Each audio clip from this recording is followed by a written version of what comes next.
Disclaimer. Urban Tea is an entertainment news channel. All content is based on publicly available information, reports, and sources. We do not claim any information as fact unless officially confirmed. Stories may include opinions or interpretations for entertainment purposes only. Viewer discretion is advised. Tonight on Urban Tea, we're diving into one of the most explosive ongoing legal battles in hip-hop. A case filled with courtroom tension, shocking threats, emergency appeals, surprise witnesses, and a fight that could determine the rest of Lil Durk's life. This is the full story of Lil Durk's murder-for-hire case, the judge drama, the voicemails, and what happened next. Let's get into it. Lil Durk is currently behind bars facing federal murder-for-hire charges, accused of ordering a hit on rapper Quando Rondo, which instead took the life of Rondo's friend, Lil Pob. Durk has denied all allegations, but with his trial scheduled for January 6, 2026, the stakes have never been higher. This case is huge, not only because of Durk's status in the music industry, but because the government is treating this like one of the biggest organized crime-related cases tied to hip-hop in years. As Durk awaited trial, Magistrate Judge Patricia Donahue received disturbing voicemails, allegedly from people supporting Durk. One caller said, "If they get life, I'm gonna burn this place down." Another threatened, "Free Durk or we're coming for that courtroom." These messages weren't directed at prosecutors or evidence, they were aimed directly at the judge herself. Durk's legal team immediately filed a motion to remove Judge Donahue, arguing these threats created bias and undermined the fairness of the case. But prosecutors hit back hard. In new filings obtained by All Hip Hop, prosecutors argued the threats were not serious enough to justify removing a federal judge. They stated, quote, "Threats or attempts to intimidate a judge do not ordinarily require recusal." They added that if Durk's argument were accepted, then any defendant with a few angry supporters could manipulate the system simply by calling in threats. They also dismissed the defense's complaint about not being notified, saying the threats were aimed at the judge, not at Durk, not at evidence, and not at the defense. So there was no obligation to report it. It was a clear statement. The judge stays, the case continues. Durk's attorney, Drew Findling, pushed back forcefully.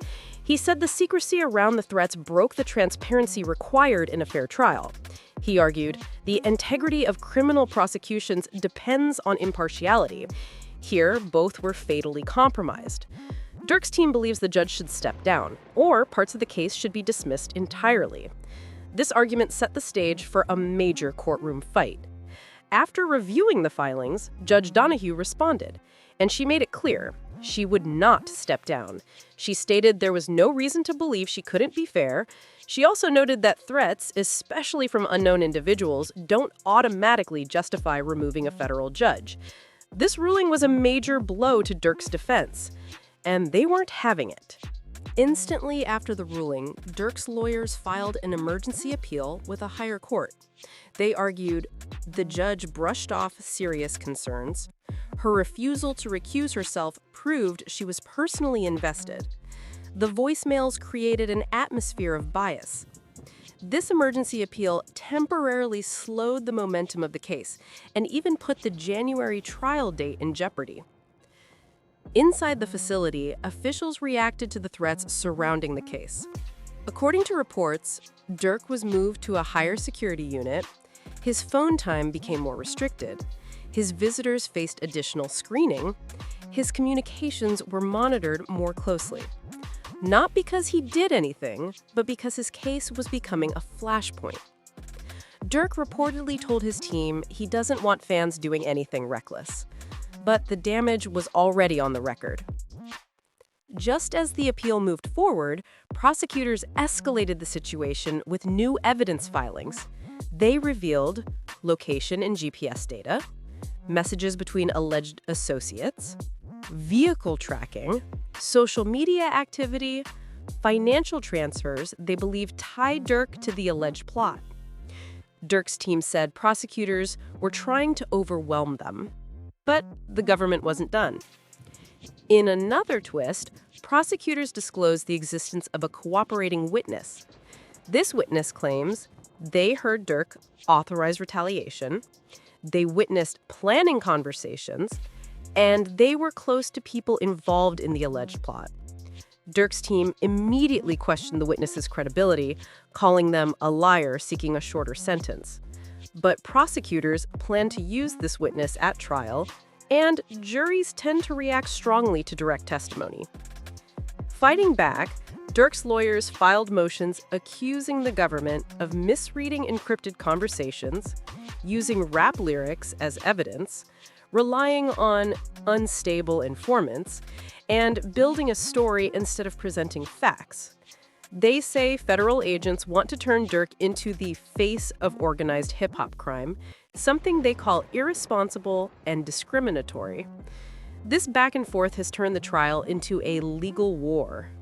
Weeks later, the appeals court delivered its verdict on the emergency request.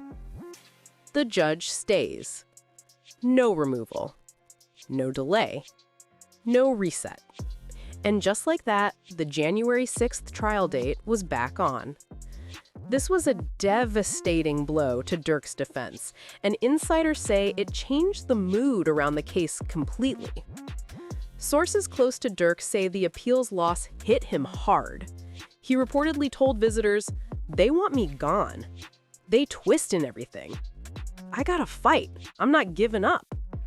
He feels the pressure, and everyone around him says the case is taking a toll mentally and emotionally. Fans online are deeply divided. Some say Durk is being targeted by the system.